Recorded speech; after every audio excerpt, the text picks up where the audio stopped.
Some really amazing plans are underway for a national Shroud of Turin exhibit in Washington, D.C. You're not going to want to miss this. I'll be right back.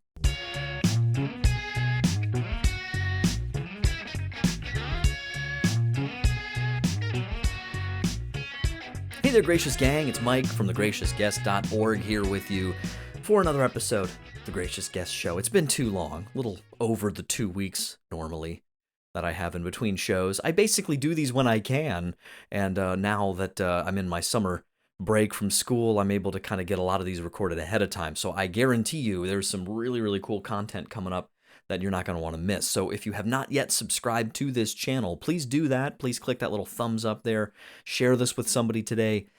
This is a really awesome opportunity to see what's going on really in the Shroud world and get a sort of insider's take here on some really cool plans for the not too distant future, hopefully. And with me today to discuss all of that is Myra Kahn Adams. And Myra her name has come up a lot.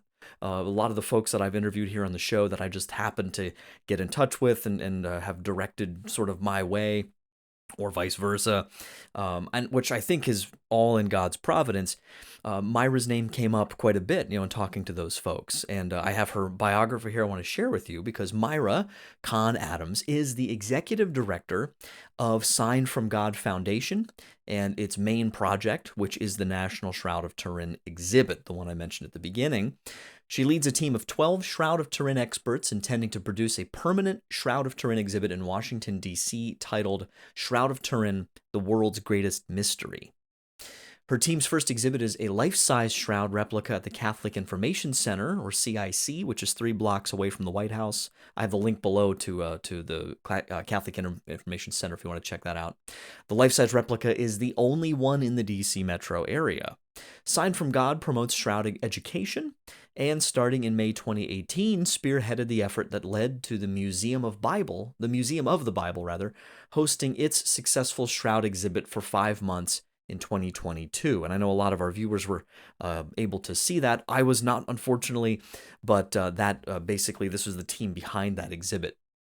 Myra has written extensively about the Shroud of Turin with many national credits, including National Review and Christianity.com. She is an avid proponent of 21st century shroud testing. Notably in 2019, on townhall.com, Myra wrote an open letter to Pope Francis, time to retest the shroud, shortly after she was told Pope Francis's secretary had received the letter. So we'll see what happens with that. Myra has authored 2 books, Bible Study for Those Who Don't Read the Bible, Part 1 and 2. The books are compilations of her weekly Sunday townhall.com Bible study column that began in February 2020. She's also a regular op-ed contributor to The Hill and Real Clear Politics, along with numerous national writing credits. So, without further ado, let's get right to this really exciting interview with Myra Kahn Adams, Executive Director of Sign from God, talking about the Turin Shroud, all things Shroud, and the National Shroud of Turin exhibit. Check it out. All right, Myra Adams, thank you so much for coming on the Gracious Guest Show today. Thank you for having me. Well, and I don't know how this hasn't happened sooner, quite frankly, because your name has popped up so many times, and all these folks that now are I guess acquaintance for me, but they work with you closely here on the board and all sorts of other shroud related efforts here. So why don't we just start off? You want to speak just a little bit about your own background, your own interest in the shroud, anything you'd want to share with the viewers and listeners? Okay, well, I have been I guess we'll call it a fan of the Shroud since probably in the late 80s when I first was at a church in Harpers Ferry, West Virginia. Hmm. St. Paul's Church, very old church on the hill there overlooking the Shenandoah River. And I saw this crucifix that was all bloodied and an unusual crucifix is usually they're just, except for the few piercings, most of the time they're kind of just not a lot of violence on the crucifixes. But this one said it was modeled after the Shroud of Turin. And I was like, oh, that's interesting. I never heard of the Shroud of Turin before. So that's really the first time I can ever remember hearing about the Shroud of Turin. And kind of stuck in my mind. And over the years, I just got interested in it. I've seen it twice in person. And then in late 2017, I started an organization called signfromgod.org that the principal reason for our existence was shroud education. and as a 501c3. And then it just so happened at that same time, the Museum of the Bible opened, and I had gone to it. I lived in Washington, D.C. at the time. I had gone to it, and there was nothing about the shroud. It was this beautiful exhibit, 400,000 square feet of space, and there was not one thing about the shroud. So that got me going. And then, to make a very long story short, in February of 2022, the Museum of the Bible opened a shroud exhibit. It was only going to be for about 5 months. It ended in July 31st. But our organization, Sign from God, was very involved in making that happen. And some of the members of our board were also involved in speaking and making it happen. And so then they had the exhibit. It was a big, big success. It ran for just by 5 months, but they had over 80,000 people go, with no advertising, really, no marketing to speak of. But it was very, very popular, which really pointed to the fact that the shroud is very popular. We know that. But then my group, we decided that since the museum decided they were not going to have a permanent shroud exhibit for a whole lot of reasons, now have nothing to do with its popularity, just for different reasons.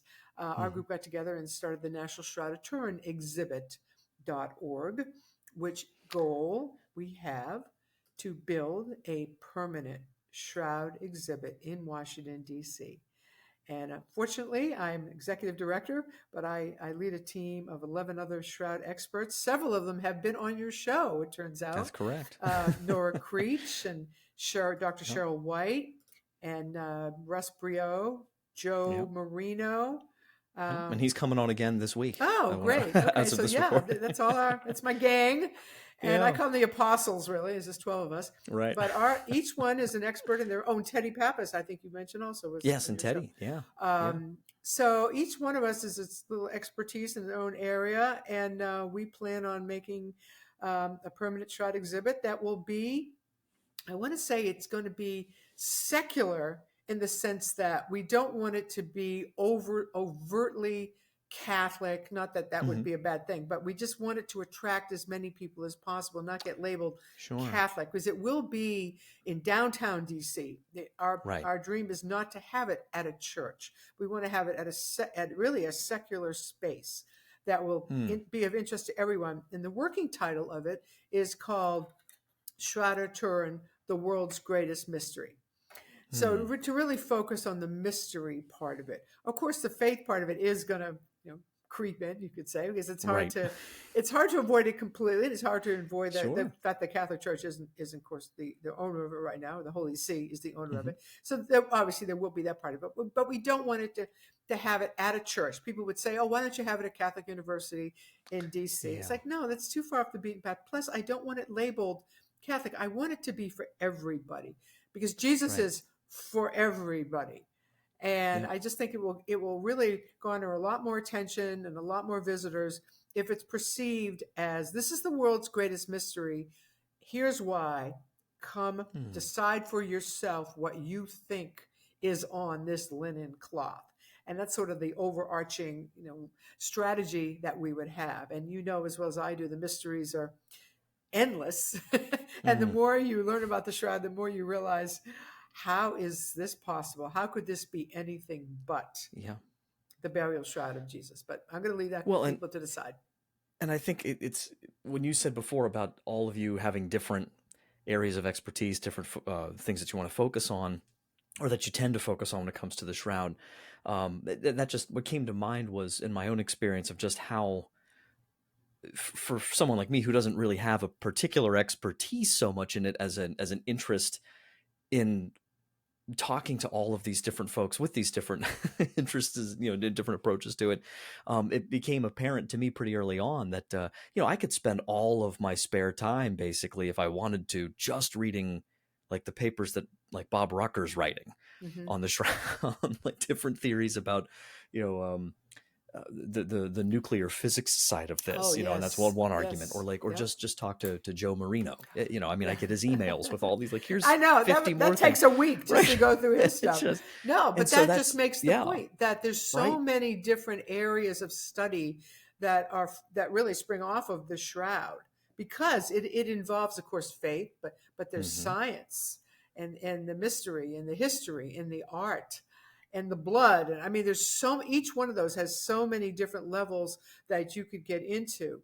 So yes, I mean, that's why it is exciting that the group that is part of the National Shroud of Turin exhibit, each one of them is really an expert in many different areas, but the fact that we cover, the gamut, and that's what Hmm. our permanent exhibit that we hope to build, will cover all those different areas too, because it is so wide.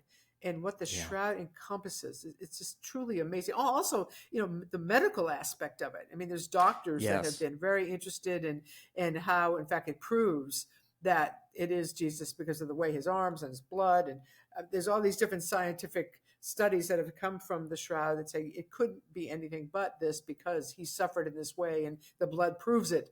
It's just those kind of things. The details are just endless.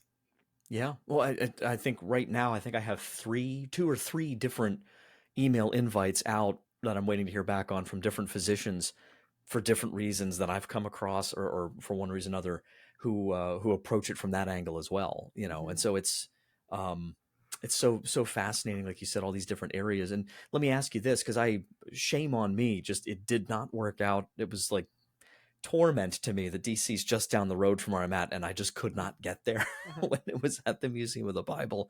Then it was this huge regret. But not having seen it myself in person, but I looked at a lot of the materials ahead of time when it was down there, and was Hmm. following it very closely.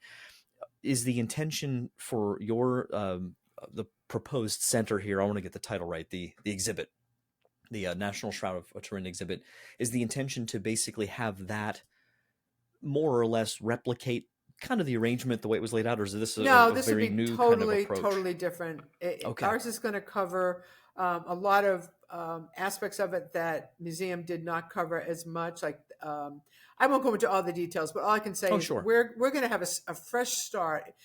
It's just going to be covering everything that we believe people need to know about the shroud, and that there's no doubt that this is a mystery that keeps going on, and the mystery keeps deepening. Is the more we Hmm. learn about the shroud, the greater the mystery. So mystery is going to be the focus, but it's also going to go into the history and the art. I mean, there's a whole aspect of it that's so interesting about the influence that the shroud has had on art. But the mysteries, particularly, I think, bring in people because people love mysteries. So we're going to focus a lot on that. And of course, we're going to have a lot of high tech. We're going to have a lot of interactive high tech, maybe some immersive exhibits. Ooh. We're going to be trying to engage some really top notch museum um, developers to come up with things that are really unique. All we need is many millions of dollars. So Sure. we're hoping we'll be able to raise those. But Yes. certainly, there are some lessons we can learn from the museum. They did a nice job, but there's some things that we're going to be doing a little different. But basically, the mysteries are the main thing. But also, you can't ignore the faith aspect of it. The fact that the Hmm. shroud mirrors the gospel, and so the way we look at this is the shroud is a way to evangelize the faith and to have faith in Christ. But how we're going to do that, again, we want to make that prominent, but we don't want it, in your face, because we don't want to turn off people that maybe don't have faith. But the shroud is an on ramp in a way. It can be an on ramp to get people interested in Christ and what he suffered, because you see his sufferings on this linen cloth. And that, again, it can spark people's interest that maybe really didn't know that much about Jesus. So we're just going to put it in the Hmm. Lord's hands. He's going to direct our path, and he's going to bring people there that who knows what will happen as a Oh, yeah. result of them seeing it. But we're just going to leave it in the Lord's capable hands, more than capable hands. Absolutely. Well, and I mean, you have, I'm sure, many more anecdotal pieces of evidence than me on this, but just getting back to what you were saying about how it gets people to consider more intently the sufferings of our Lord, I've been really profoundly affected, not just by that myself and continuing to reflect on it, but seeing with the students that I share some of these basics with, at least just an overview of the shroud. Usually around Holy Week, I like to do that as they're going into Easter break. Hmm. It seemed like a good idea, so I've Right. been doing that for a few years, and to use it as a meditation. Hmm. And there's a few things, and it's neat. There's always so many different things that jump out at them, and I have them write a reflection afterwards to see what they comment on. And it's been so interesting just seeing the different aspects of it that affect them for different reasons. One thing I brought up this go around was some of the stuff I was hearing about the timeline or projected timeline. I've seen some the medical examiners go into this where they talk about the state of the body basically, but not in a mode of decomposition yet. And I've heard different ranges for how long that time period Right. is. But I think, I want to say one of the averages I heard was, up to about maybe 37, 38 hours. It was something like that. Well, And he so I was was in going rigor through, mortis, so it's yeah. estimated that it was less than 3 days. And I was showing my students and we were going through and I said, now I said, the tradition tells us, 3 p.m. Friday. I said 3 p.m. Saturday's 24 hours, right? I said 3 a.m. And like you see them starting to dawn. I said 3 a.m. Sunday, we're 36 hours, Hmm. and walking it in there to this thing that they're looking at least I have a replica of it in the room, or just a little, not super sophisticated. It's like a vinyl printing, like one of those, Hmm. but just seeing them turn and look at it and just stop for a second, not sneaking a look at their phone or not That's passing amazing. out on their desk or sleeping, but just looking and just thinking for even 5 seconds, right, about the suffering that Jesus goes through, or thinking, Hmm. is it possible that there's an artifact in the world that actually supports this thing I thought was Hmm. just a myth? And just seeing that door open has been really profound for me. Right.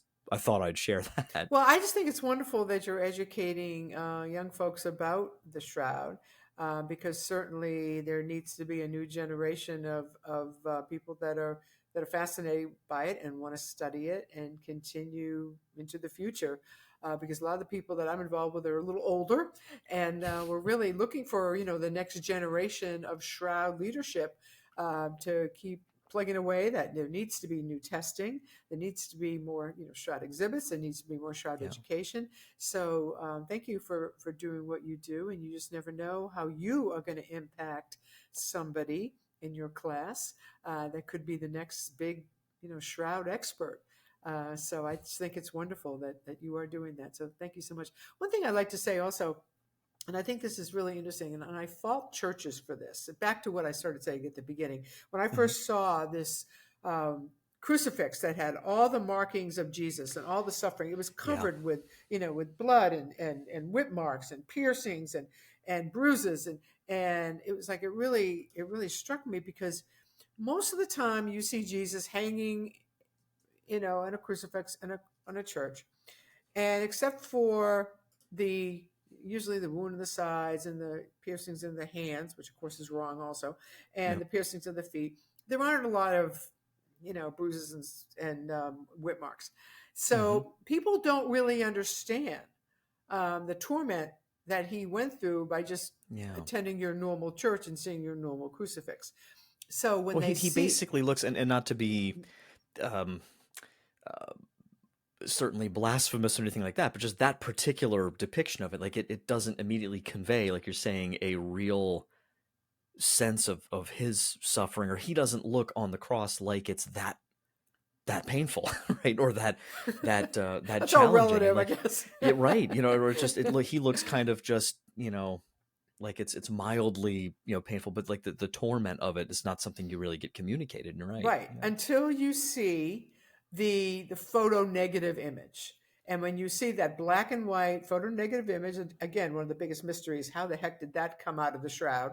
Mm. That people don't understand, between what you see with the naked eye versus what that photo negative image. Of course, we give out a Yeah. poster that has the two images, and I Yeah. explain it. We give this out at the Catholic Information Center, which I'll talk about in a minute. But anyway, that Sure. explains the two images on the back.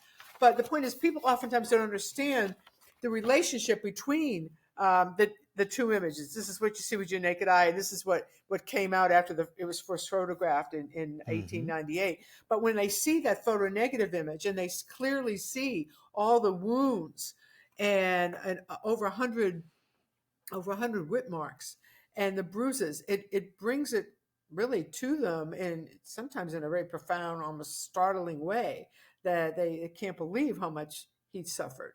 And of course, when you read the Gospels, again, it doesn't convey it as much as it truly happened.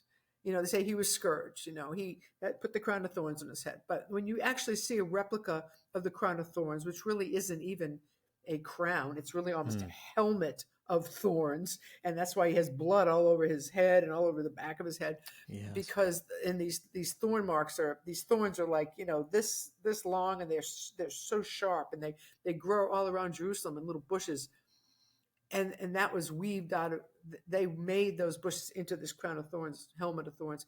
And so people don't really understand how much he really suffered. So the shroud does bring that into the forefront, and I think that's really important for people to understand how much he suffered for us.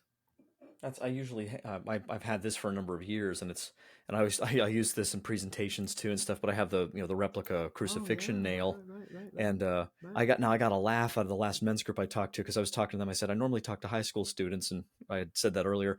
So I said, yeah, I have this replica here. I said it's not sharp because, again, I teach high school students. I was thinking, pass around a Yeah, 8-inch really. sharp nail Yeah. is not a good idea. Exactly. And you had mentioned, I wanted to see if you wanted to discuss a little bit more about what you have going on there at the Catholic Information Center, because this was Right. a newer development I Yes, it heard about is. recently. When we Yeah. started our group, National Shroud of Turin Exhibit, in December, we were very fortunate that almost within weeks, we got an opportunity to have a life-size replica at the Catholic Information Center in Washington, D.C., which is right downtown Washington, D.C., 1501 K Street. And the Catholic Information Center has been around for about 30 years, and it's a real hub of Catholic information and programs and activity.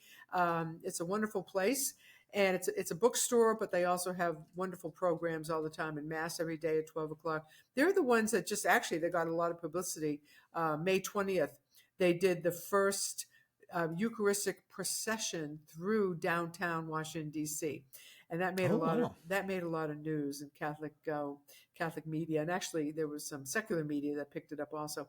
But anyway, so Catholic Information Center is a wonderful place, and we have I call it our first little exhibit, Hmm. and it's the life-size replica that was actually gifted from the folks in Turin, the Turin Centro, that the people that oversee and care for the shroud every day, and they had gifted it to the Museum of the Bible. The Museum of the Bible loaned it to us, and Catholic Information Center, we're glad to agree to display it. So we had this Wow. four group collaboration that ended up with this life size replica at the Catholic Information Center, and we had our grand opening March 28th. We actually had a Supreme Court justice sit in the front row Oh wow. of our presentation. That was quite wonderful too. So Neat. anyway, Nora Creech, who's been on your show, she's one of the people that spoke. We also have another event coming up July 20th, that Dr. Cheryl White is going to be speaking at the Catholic Information Oh, Center okay. about the history and mystery of the shroud. So we have some ongoing programs. Sure. I believe we're supposed to have Father Spitzer come in October, and the Catholic Information Center just extended it 6 more months. So at least it's going to be there until the end of January. So that's really our Okay. first exhibit. In Sure. the meantime, we are working on our business plan and trying to raise quite a bit of money to build this permanent exhibit, which I believe will bring people to Washington, D.C. And also, we hope to do collaborations with the Catholic Information Center. We'd like to have some space that's close to them. But we want to be Hmm. a place where people can just happen to walk by and just come in. We don't want to have to charge if we don't have to. If we do, it'll be a nominal charge. But it will be an exhibit that we think will change hearts and change minds.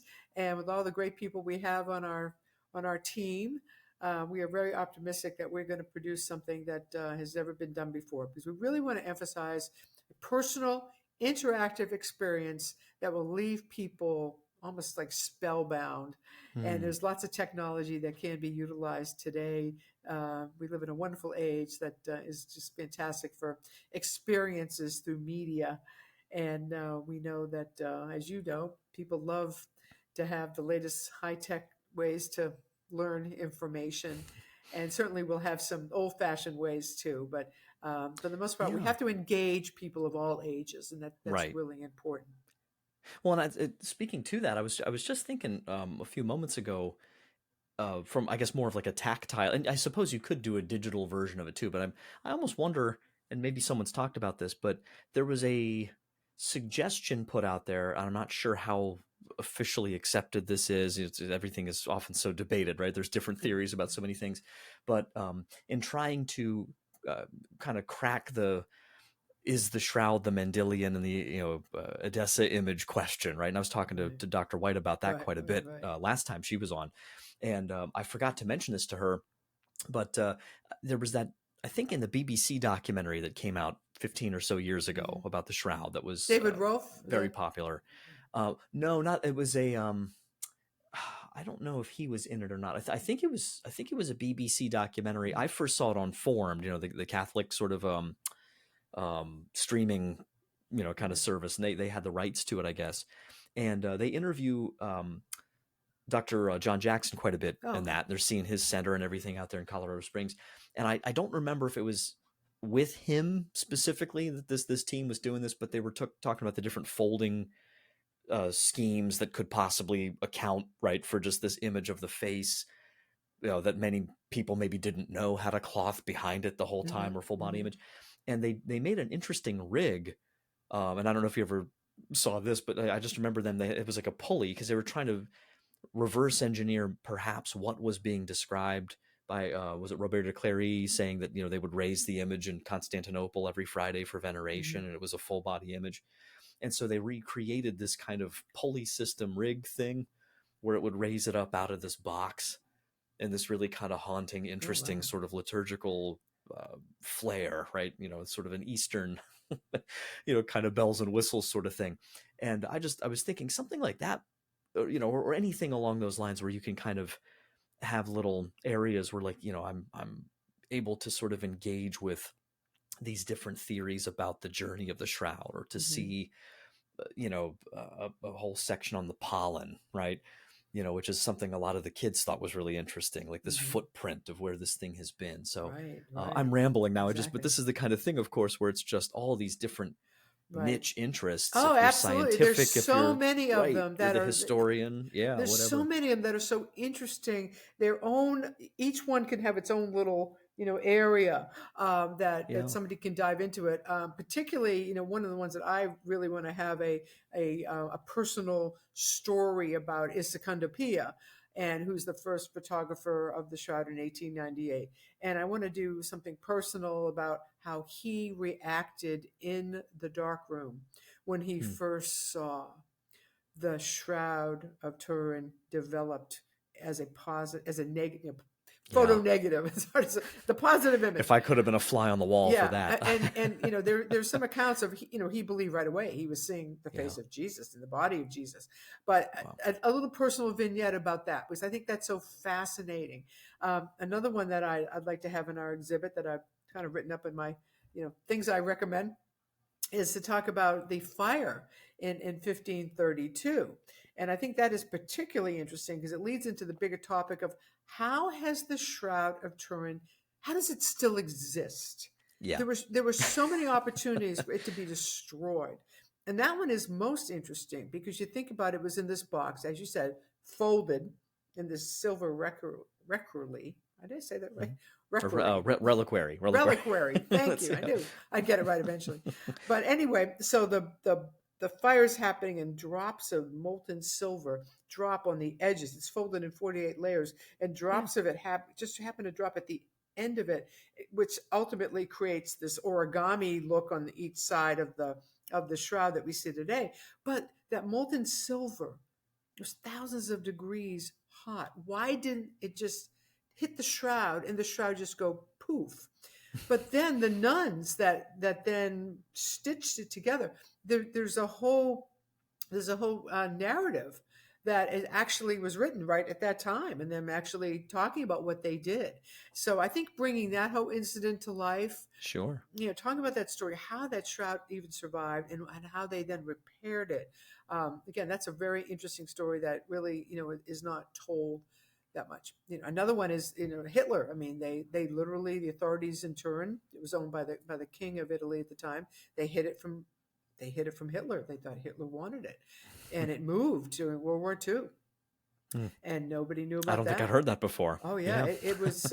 It came out in 2010. They found some Wow. documentation that it had been moved for about 5 years That's like real from life Turin. Indiana Jones, stuff there, Oh right? yeah, no, it's Wow. actually true because Hitler wanted it. He thought it would help him. He believed it was real, and he Yeah. believed it had power and it would help him win the war. And the Wow. authorities in Turin were very concerned that he wanted it, so they literally Wow. secretly moved it. It's the first time since 1578, Hmm. first and last time it's ever left Turin.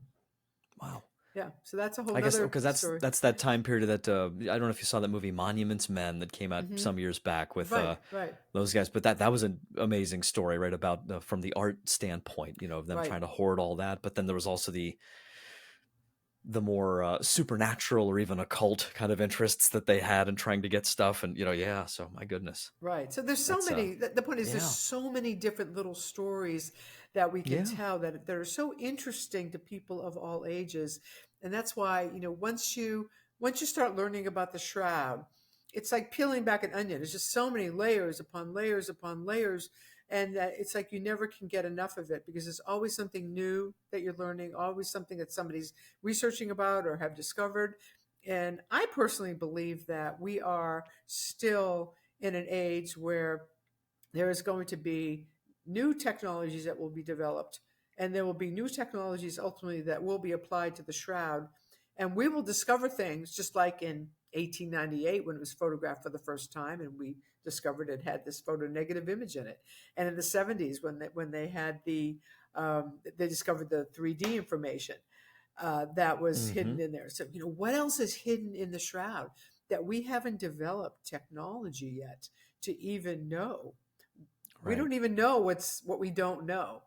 But I think we do know that technology is always moving ahead, and that the shroud has mysteries that even yet to be discovered. And I think that really Sure. leaves people like you educating people, educating your students about the future. It's up to them, to find out, Yes. what new futuristic aspect of the shroud is going to come out at some point. Maybe they'll be around to see it happen.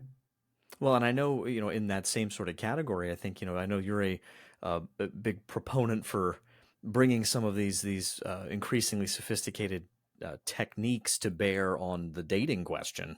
Hmm. And I know there's a lot of debate, of course, about the well, everything, but that what's it, the wide I'm not a scientist, but the wide angle X-ray scattering, I think, that was hitting news in the last year or two about, but this idea of non-destructive dating techniques, Hmm. because I still, a lot of people ask about the carbon dating. I have Mike Kowalski from the British Turin Shroud Society, I think, is coming on here at the time of this recording. He's coming on in a few weeks to talk about that. Joe Marino has talked about that on here He only wrote a um, book that's quite a bit. Yeah, it's this. back on my shelf here, somewhere. Yeah, but yeah. So I don't know if there's anything about that in particular, or just what you've potentially advocate, or your own kind of interest in Right. what might be Well, I a think dating. pathway for something like that. I think dating is important, obviously, and we don't want to have to cut any parts of the shroud.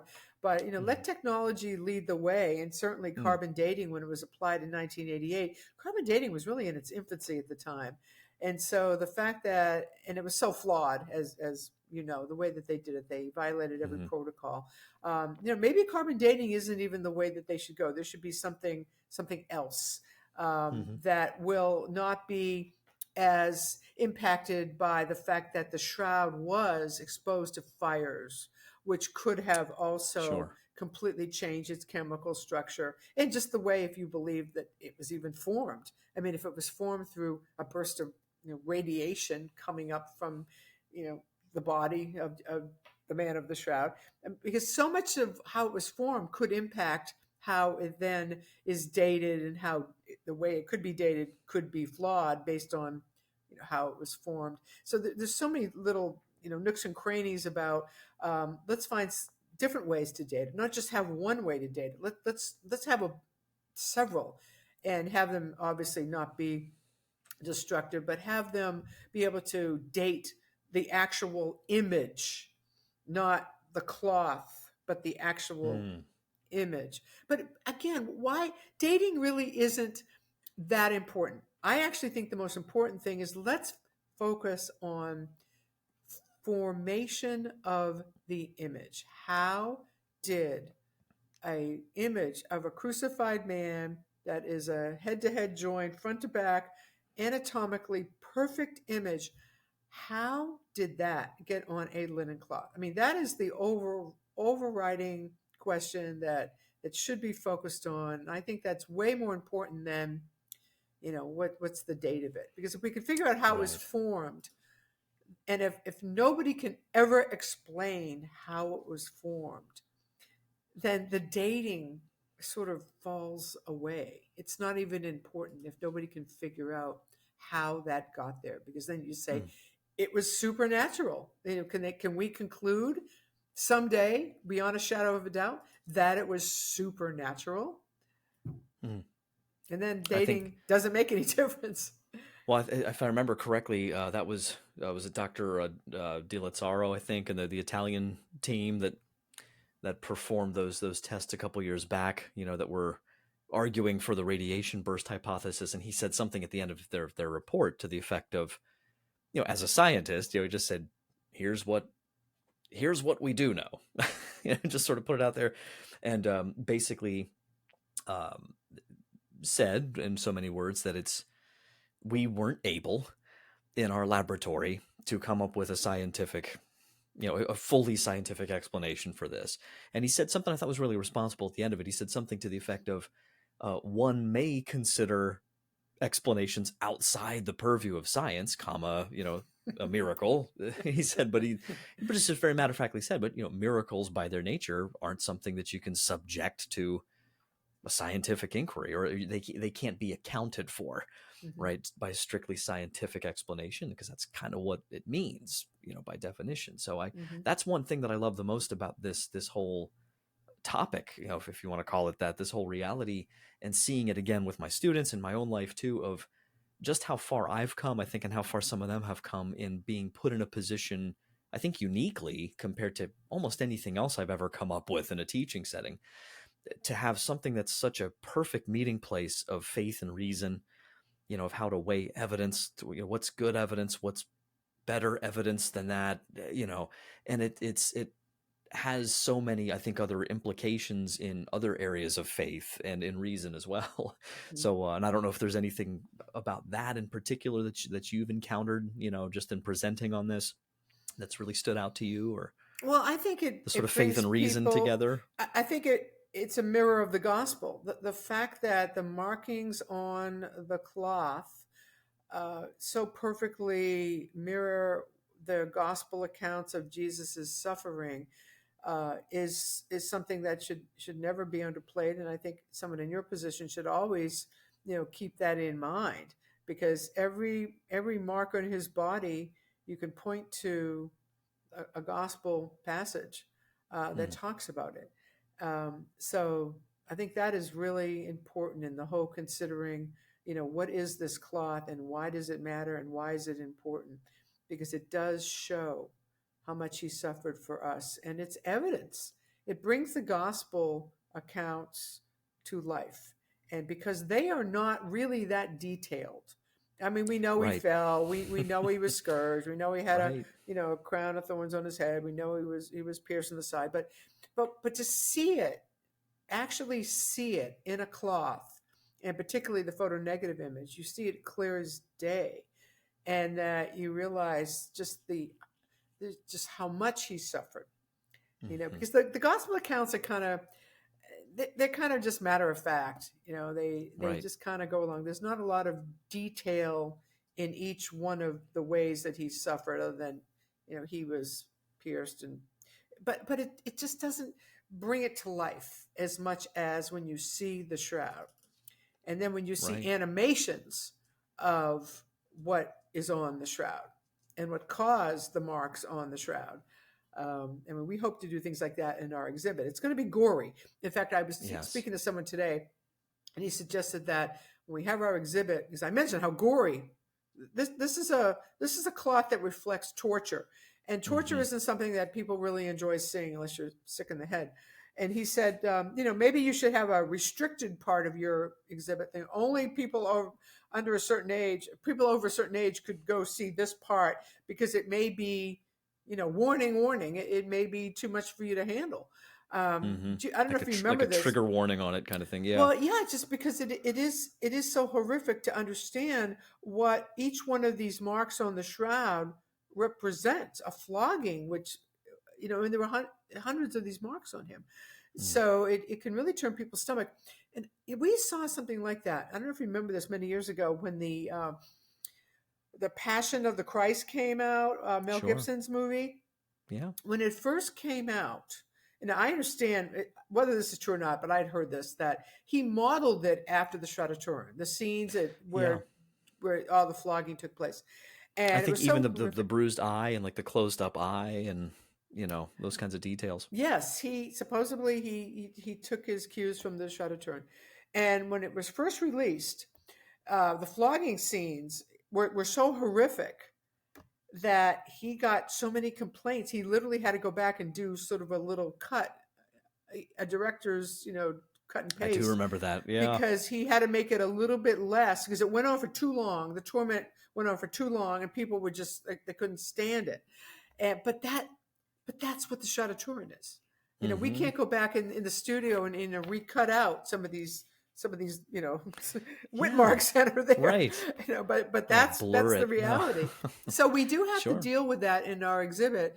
We want to make our exhibit as realistic as possible. We also have to be, understanding that some people could really, be sickened by it. So we do have to have a restricted Sure. air. Maybe, I mean, he's right. Don't show it to little kids; they may freak out. Even adults could freak out. But, Hmm. leave any time. Warning: this may be too Right. horrific. But people Yeah. need to know what Jesus suffered. They need to know his suffering without any sugarcoating. Sure. And so the shroud really does that without sugarcoating. If you really understand the marks on the shroud and what each one of them represent. And I don't think people Yeah. really truly make that connection as much as they should, with the Well, that's, gospels especially too. the way that people react, in some of the more delicate exhibits, and I mean, even down in DC, the American History Museum with some of the warfare exhibits and that kind of Mhm. stuff, or anything about Hiroshima, or certainly, the Holocaust Museum had opened relatively recently before I went to college in DC. I actually Mhm. went to Catholic U for Oh, did you? undergrad, and but I mean, when it was new, it was the weirdest thing. I had people coming and visiting, like friends would come and visit me or family would come and visit me. And for whatever reason, there was like a 3-month period where everybody who visited me wanted to go there because they had Mhm. heard about it and they wanted to go check it out. Right. And I got to the point, like after going there 2 or 3 times, and I'm just like, this is, you know, uh, that takes a lot out of you when you go Oh, in yeah. there and see that. Yeah. But I think it's, of course, the whole debate about something like that, I think would apply in a way with this of Hmm. where is that line? That alone is a good discussion, right? Where's the line between, protecting innocence, but also recognizing that sometimes we water the gospel down, or we water the Lord's passion down, or without meaning to, we present it in a way that, you know, doesn't really make it seem like something worth my time, right? And so Hmm. I have seen that again firsthand with my students, just in my sort of particular area that I operate in. I try not to overdo it, but you see, the room gets quiet, right? You see them actually think about it in a more compelling way, Hmm. Hmm. So I'm on board. Yeah. I Well, can't write you any $1 million checks, I'm afraid. well, there's a lot of opportunities we have to educate people about this amazing cloth and the fact that Yeah. it still exists. That is one of the greatest mysteries: the fact that it Yeah. exists, and it exists, I believe, for a reason. I consider it the Yeah. doubting Thomas of our time. For people that don't need it for their faith, great. But I think there's people that do need it for their faith. They need evidence to have faith, just like doubting Thomas needed to see Mm-hmm. the wounds in Christ's hands. And this is the fact it survived. I believe it is the doubting Thomas of our time, and it can bring people to faith in a time where faith is, in general, faith in Christ is really on the wane, and maybe Mm-hmm. that's why this is the best time for us to to be putting together this opportunity to build this shroud exhibit, because people need hope. Our world's a mess, and there is hope in Christ, and our faith can help us through these difficult times. And there's nothing better than knowing about Jesus, and to give you a new perspective and to give you hope, and the fact that there's evidence for what he did for us on the cross, and what he suffered. There's evidence of that. I believe it's Mm-hmm. evidence, and there's nothing better than real evidence, but proving that it's Sure. evidence. That's really the job of scientists. But in the meantime, we can just Sure. present it and have people make up their own mind on what it is. But that's kind of where we are now. So we're just going to follow the Lord's lead, and we know that we have many opportunities that are being presented to us. Our group, National Shroud of Turin Exhibit, we are Sure. going to be at World Youth Day. Oh, Nora wonderful. Creech and Dr. Cheryl White are going to be presenting Yeah. an educational program. They're supposed to be Where is that this year? It's in Lisbon, Oh, right. Lisbon, Okay. Portugal. Yes. The dates are August 1st is when they're going to be doing their program, but Okay. the World Youth Day is August 1st through 6th, and Okay. Pope Francis is supposed to be there. And the last I saw was 400,000 people had registered for it, but that was a couple Wow. of weeks ago I saw that, so it's probably more. But It's that's really probably going to more. be a Yeah. big deal. The fact that we're going to have a presence there and be able to give a Sure. educational program. Do you know Father Andrew Dalton? I was just going to bring him up. I'm working with him on trying to get him on here too. Oh, It was good. difficult Okay. with the time difference in school and stuff. So Yeah. hopefully this summer Yeah. we'll see. Well, he's going to be with Nora and Wonderful. Cheryl at World Good. Youth Day, and then in January, National Shroud of Turin Exhibit is going to be having a program at the Seek Conference, which is Focus.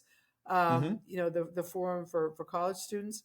Yeah. We're going to be having a program there, and then Good. next summer at the National Eucharistic Congress, we're also going to have a program. We hope to have actually a little exhibit there. So Neat. National Shroud of Turin Exhibit is beyond us just trying to build an exhibit in Washington. We are Sure. actually spreading out and being given opportunities to be at some of these very prestigious, well-attended, well-thought-of Catholic events. Yeah. But the shroud is not, and I have to make this say, I mean, I'm Catholic. I'm actually born Jewish, but I became Catholic Yes, later. I saw that. Yeah. Yeah. But the shroud is not just for Catholics. I mean, it actually, Right. the Museum of the Bible, of course, is run by evangelicals. Mm-hmm. So that was part of the whole thing, trying to get the shroud there, shroud exhibit to happen there. But the shroud is just not for Catholics, because Jesus is not Catholic. Jesus is for everybody. And so therefore the shroud is for everyone. And even for people that don't have faith, Yeah. are interested in the shroud, because again, it goes back to the mysteries. That's what really, Sure. gets people's attention. We've had some neat interaction with some folks who converted from Islam because of the shroud, Mm-hmm. or who haven't converted but who have they're on a particularly interesting journey because of their encounter with the face of Christ, and it's that's Yes, interesting. it's an for sure. evangelization It's a tool compelling. without a doubt. I think Yep. it's one of the greatest evangelization tool. I hate to use it as a tool, but it is one of the greatest Yeah. ways that people can come to faith. Even, I'm sure Kristen Casabianca. He I know of him. Yeah, Mhm. he is the one that filed the Freedom of Information Act to get the Yeah. raw data from the 1988 carbon dating from the British Museum, and then he did his own study and realized, what we thought all along, it was a bunch of Mhm. bunk. But he came to faith through the Shroud of Turin. I didn't realize that. Wow. Yeah, Wow. that's something. Yeah, very interesting. So I'm sure there's Wow. been many others that have, but it definitely is. It's out there, and one of the reasons why we hope to have it in a secular space, in a street level retail space Sure. in downtown DC, is to make it available for people that just happen to be in town, or maybe it will be a Mhm. destination for them. But downtown DC attracts people from all over the world. People from all Yep. over the country are there in DC for one reason or another.